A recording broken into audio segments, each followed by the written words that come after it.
Happiness is an emotional response to an outcome. If I win, I will be happy. If I don't, I won't. It's an if-then, cause and effect, quid pro quo standard that we cannot sustain because we immediately raise it every time we attain it. You see, happiness demands a certain outcome. It is result reliant. And I say, if happiness is what you're after, then you're going to be let down frequently, and you're going to be unhappy much of your time. Joy, though, joy is a different thing. It's something else. Joy is not a choice. It's not a response to some result. It's a constant. Joy is the feeling that we have from doing what we are fashioned to do.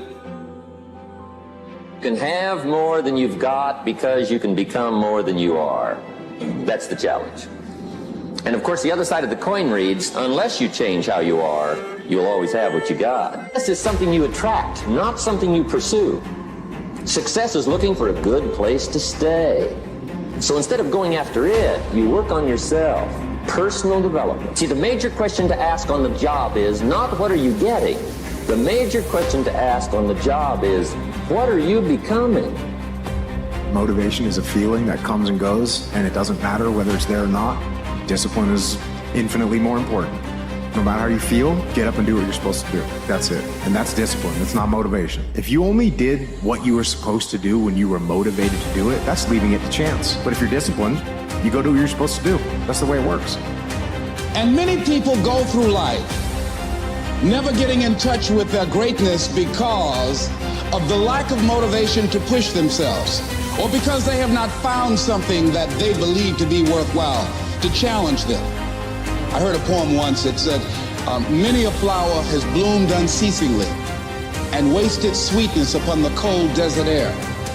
It's translated, that means simply that many a talented persons have gone unnoticed, and the world never had a chance to be exposed to their talent because that person did not take the time to begin to express or to demonstrate or to motivate themselves in the direction to bring that which they came into the universe to bring. The whole universe is change, and life itself is but what we deem it. Life itself is but what we deem it. The 8 most profound words in all of philosophy. Things are going to happen. You are going to have experiences in life. Almost all of the important impacts of how those experiences change you are going to be the story that you tell yourself about what that experience means. There are moments in your life where problems seem as big as a mountain. You don't see the beauty of them because you're looking at it as an obstacle. Stop and look at what you've survived so far. Life is full of ups, downs, hills, valleys, and mountains. And when you do so, you will become a mountain of a man, a mountain of a woman, a mountain of a dreamer, a mountain of an achiever. But you've got to believe that somehow everything that you are going through is developing you for something greater. Back in the day, this is back in like in the 80s, early 80s, I was like 25, 26. And, you know, I was on top of the world. I had titles and money and fame. And I wasn't prepared to do anything else. So now all of a sudden I meet new friends, and all those new friends turn me on to something they call cocaine.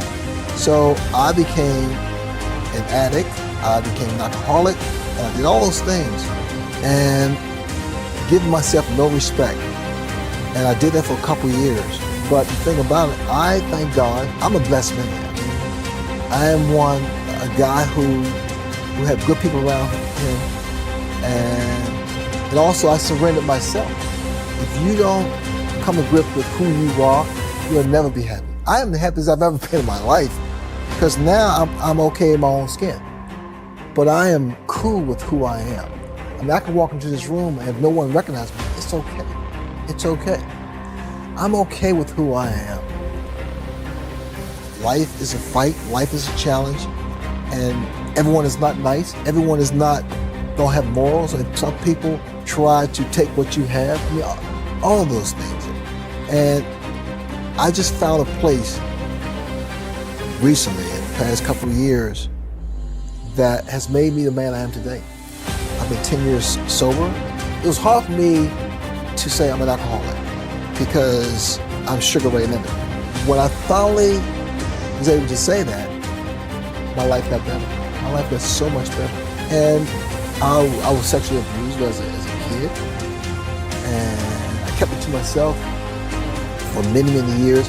It ate at me for so long, and I thought it was just me that happened to me. And at certain times of the year or times of the month, it resurfaced. I never dealt with it. I always pushed it away. And the way I pushed it away was drinking and drugs. It wasn't until I faced the reality of what happened to me and accepted that and moved on that I became a better man, better father, better husband. It was such a release. And when I talked about sexual abuse, I get so emotional, really, really emotional. It's so vivid in my mind. I could smell his breath, I could smell his body, I could smell it was that real, and it is that real. It took my life away because I was never happy. As much fame as I had or money as I had, I was never happy. I drank to be happy. I did cocaine, a lot of it, to be happy. So my life, for the most part, was shut down, was blacked out. And people saw me. What they saw was an individual who achieved significant stuff, but wasn't really happy, because all of a sudden now I'm saying, who likes me for who I am? It was getting to that point. My biggest problem, I suppress things. I would never tell you what I just told you today. I would keep it to myself. If it's bothering me, if you did something wrong, I wouldn't tell you. Of all the things, I'm non-confrontational. But I found out that stress and keeping things inside can kill you. And no, it will kill you. There's no greater feeling to me than to give back, to make a difference. Whether it's a phone call to some fan is wonderful. It's something that you don't have to tell me twice. I got a call, and this guy, he was given a few months to live, but he wanted to speak to me. He wanted to say hi. Wow, Jesus. And it's really resonated. It was like, oh, I said, I gotta call this guy. And I did call him. I spoke with him for about an hour. And I talked to this guy. I was in tears, man.